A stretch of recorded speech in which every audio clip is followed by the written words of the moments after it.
हर ship को बनाने के दो तीन कारण हो सकते हैं। या तो उसमें बैठकर यात्री अपना मनोरंजन करेंगे, समुद्र में घूमेंगे, या फिर उसे माल ढोने के लिए भी इस्तेमाल किया जा सकता है, या फिर वो किसी देश की सरहदों की सुरक्षा करने के काम में लाई जाती है।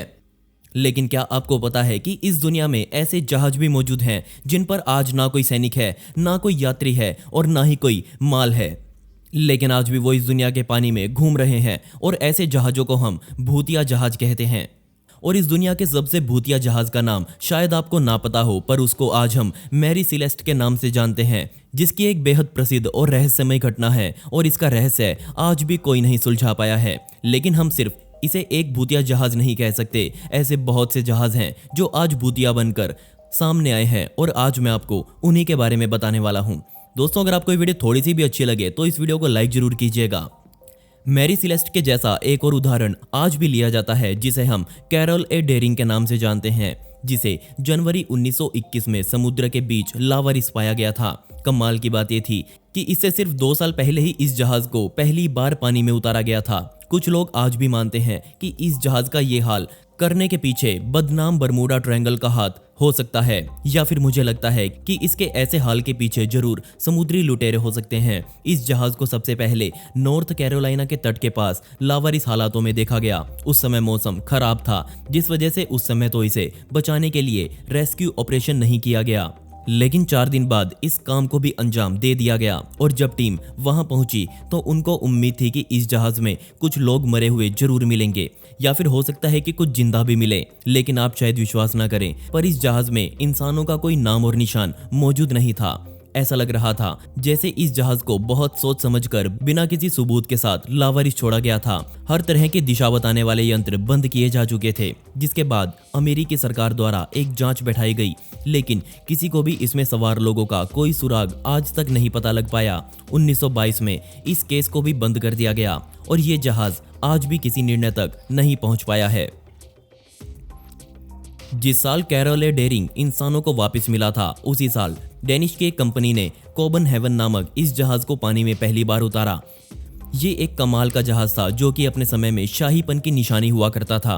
पहले तो इस जहाज को डेनिश नेवी द्वारा ट्रेनिंग के लिए इस्तेमाल किया गया और पूरे 7 सालों तक ये जहाज ऐसे ही इस्तेमाल होता रहा और दिसंबर 1928 में इस जहाज को अर्जेंटीना से ऑस्ट्रेलिया की यात्रा पर निकलना था। लेकिन इसी यात्रा के बीच में इस जहाज के साथ क्या हुआ ये कोई नहीं जानता, लेकिन इसके बाद ये जहाज फिर कभी नहीं देखा गया।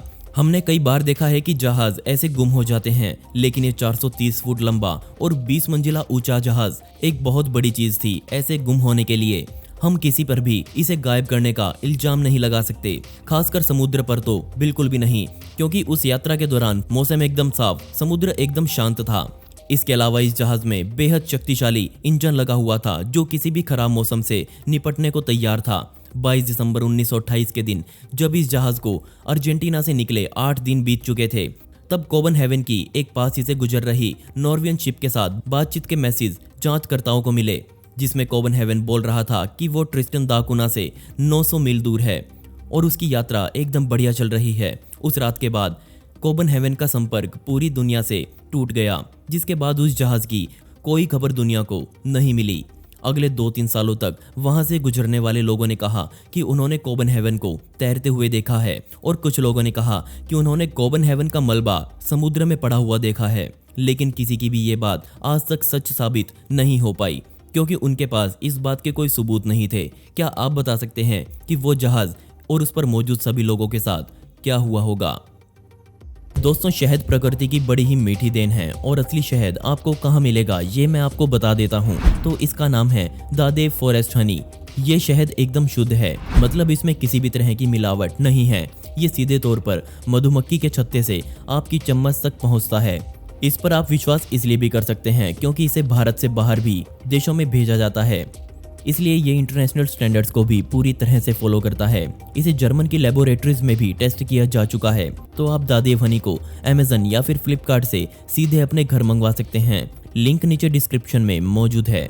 अक्टूबर 2014 में ATL-2 जहाज टटकोयाक तक जाने के लिए पूरी तरह से तैयार था, लेकिन जल्दी ही लोगों को ये एहसास हो गया कि ये जहाज अपनी मनमर्जी से चल रहा है। असल में इस जहाज को टो करके या मैं कहूँ खींचकर टटकोयाक तक लेकर जाना था, लेकिन तभी मोटी मोटी चेन और रस्सियां एक ही झटके में टूट गई। ऐसा पहले कभी किसी जहाज के साथ नहीं हुआ था।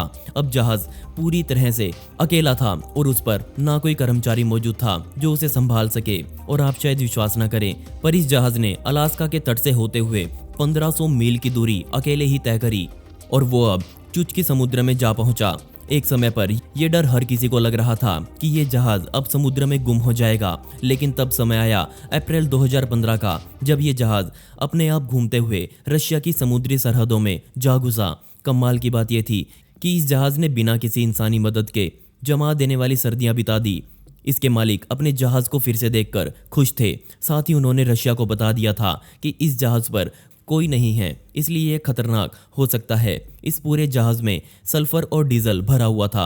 अगर ये अपने अकेले समय में कहीं से भी लीक हो जाता तो बेशक पर्यावरण के लिए एक खतरनाक आपदा बनकर सामने आता। इतना सब सुनते ही रशिया के लोगों ने इस जहाज को तुरंत पकड़ लिया और अपने कब्जे में ले लिया और कुछ दिनों बाद इसे फिर से कनेडियन कंपनी को सौंप दिया गया। अब अगले जहाज की बात करने से पहले मैं आपको बता दूं कि हो सकता है ये जहाज आज भी दुनिया के किसी समुद्र में तैर रहा हो, लेकिन कहां तैर रहा होगा ये किसी को नहीं पता। और इससे ज़्यादा डराने वाली बात यह है कि उसका कैप्टन आज भी उसी जहाज में मौजूद है, लेकिन अब वो पूरी तरह से जम चुका होगा। जी हाँ, मैं बात कर रहा हूँ सबसे डरावने जहाज़ों में शामिल ऑक्टेवियस की।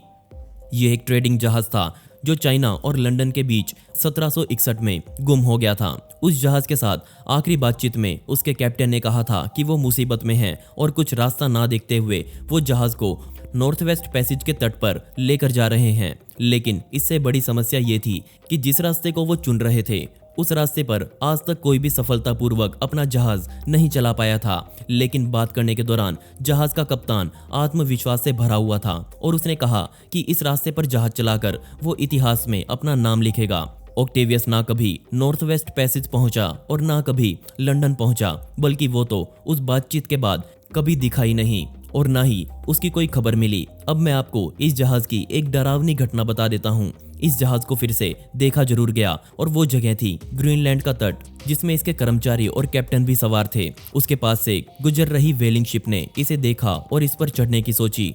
उनको उम्मीद थी कि यहाँ जरूर कोई होगा और शायद हो सकता है कि उसे मदद की जरूरत हो, लेकिन वो लोग बहुत ज़्यादा लेट हो चुके थे।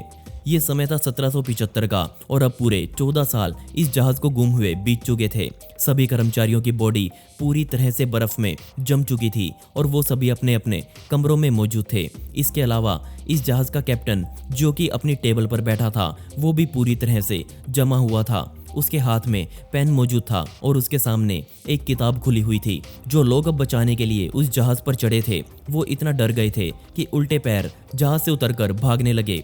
उनको लग रहा था कि वो किसी श्रापित जहाज पर चढ़ गए हैं। उन्होंने उस कैप्टन की किताब उठाई और वहां से निकल गए। अब सोचने वाली बात यह है कि कैसे इस जहाज ने 14 सालों तक समुद्री लहरों को सहा होगा और उसके बाद फिर से वो जहाज अपनी अनंत यात्रा पर अपने क्रू को साथ लेकर निकल पड़ा, जिसके बाद उसे फिर कभी नहीं देखा गया।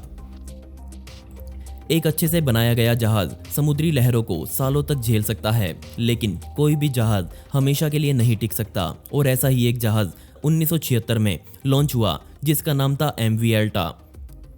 इसे मुख्य तौर पर सामान ढोने के लिए बनाया गया था, लेकिन मजबूरी में आकर इस जहाज को बीच समुद्र में ही लावारिस छोड़ना पड़ा, क्योंकि जब यह ग्रीस से हेटी जा रहा था तब एकदम से पूरे जहाज में बिजली ठप पड़ गई और एक झटके में ही ये जहाज डेड हो गया। ये बात है सितंबर 2018 की। इस जहाज पर मौजूद कर्मचारियों को मजबूरी में 20 दिन इस जहाज पर ही काटने पड़े, लेकिन फिर उन्हें ढूंढा गया और बचा लिया गया।